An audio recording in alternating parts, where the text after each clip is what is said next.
So this resonance condition and sharpness and the bandwidth, all these can be done with the help of a capacitor and inductor. That is why that circuit is called as a LC circuit, because they will produce some oscillations, they will produce some waves, because we know that omega naught is a resonant frequency. That frequency is set up by the combination of capacitor and inductor. So such a circuit is called as a capacitive inductive circuit, or simply it can be called as a LC circuit. Okay, let us see some information about the LC circuit.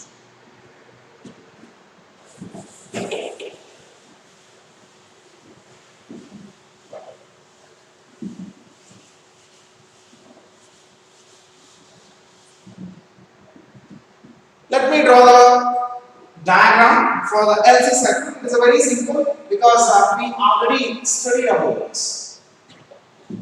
See, capacitor, inductor, of inductance. Let's see how does this work.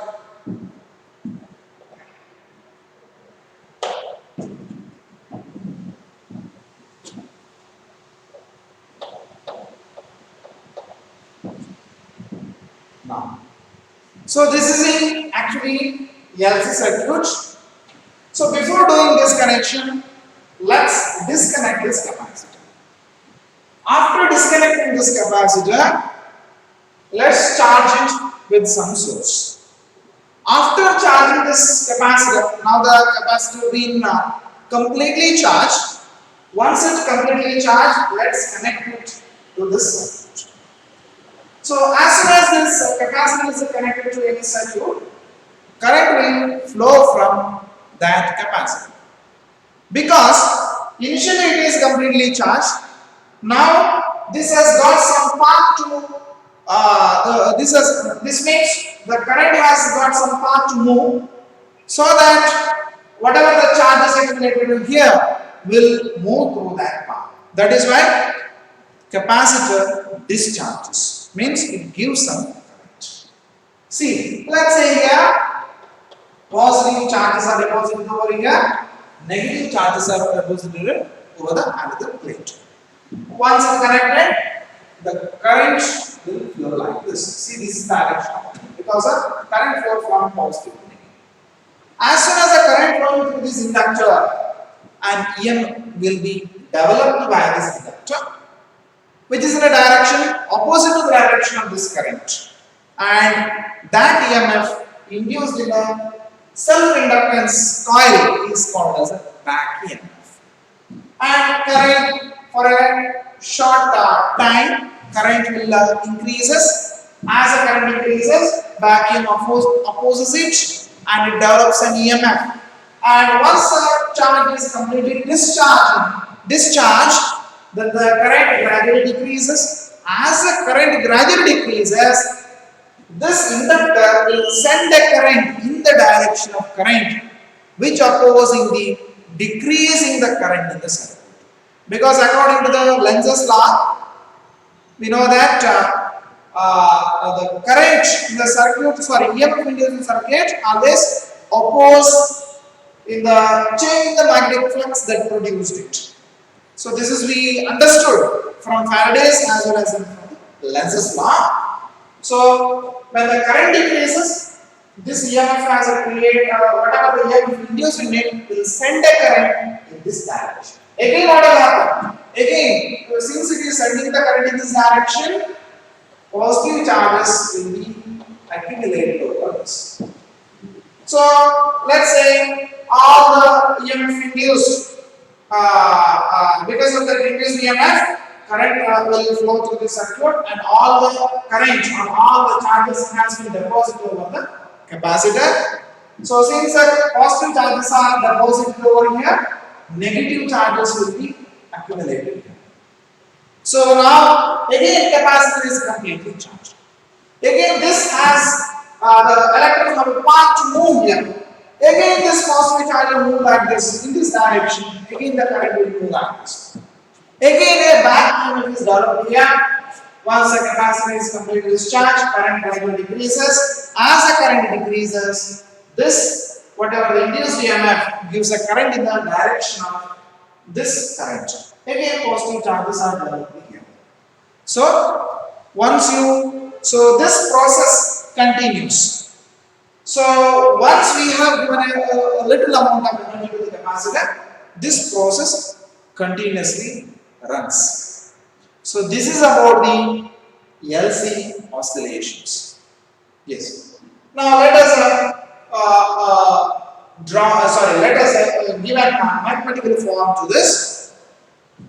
So applying KVL.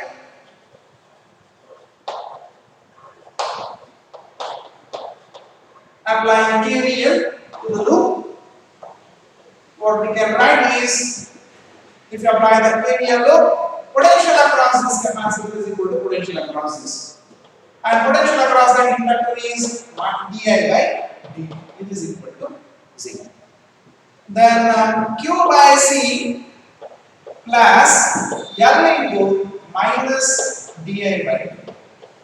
I just rearrange. That's all. Q by C plus L into minus di by dt. I tell you, I have written minus I. We know that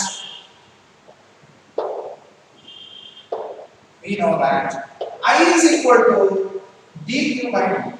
We know this. I means rate of change of charge. Rate of motion of charge, that is dq divided by dt. But here I am putting negative sign, minus dq by dt, which tells that as the current decreases, as the charge decreases, current increases. Because the current is given by this inductor. So as the charge in the capacitor decreases, current in the circuit increases. So that is why I is equal to minus dq by dt. Charge decreases, current increases. So this indicates a decreasing one. So Q by C plus L into minus I means minus dq minus into minus plus I means dq by dt. So this becomes d square q divided by dt square. D square q divided by dt square, which is equal to 0. Now let us rearrange this. Let us multiply 1 by L, or let us divide L on both sides. So Q by LC, before that I will write d square q by dt square. I have divided by L, L cancelled, plus Q divided by LC, which is equal to 0. Now if you look at this equation, we saw similar kind of equation in the simple harmonic motion. Let's take this as equation number 1. In SHM, in simple harmonic motion, d square xy dt square plus omega naught square x is equal to 0. So this is equation for simple harmonic motion. Simple harmonic motion, which means an oscillation of a body about a mean position, or in other words, to and fro motion of a body about a mean position is called as a simple harmonic motion. So whether the same effect can be seen in this? Definitely, because for a short interval of time, charges will flow like this. For the next interval of time, the charges will flow like this. So the direction of charges also alternating, that is changing periodically. So that is why this is an example of simple harmonic motion. So from 1 and 2, or by comparing equation number 1 and equation number 2, let us take this. See here, d square q divided by dt square. Here we have d square x square dt square. They are not the same. And in the place of 1 by LC, we have omega naught square. In the place of Q, here we have X. See here. X, Q. Okay, that is why 1 by LC should be equal to omega naught square. So from 1 and 2, omega naught square is equal to 1 by LC. Omega naught is equal to 1 by square.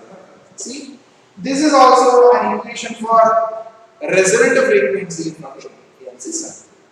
So this is the frequency set up by receiver circuit, which is always present in a radio, in radios or in televisions. In the beginning of this chapter, I told you, by varying the value of capacitor, we can adjust the value of this resonant frequency. So we will, if we want to tune a channel in a radio, we will rotate the knob. It is nothing but varying the value of capacitor. So by varying the value of this C, we can keep the value of omega naught. Then what about L?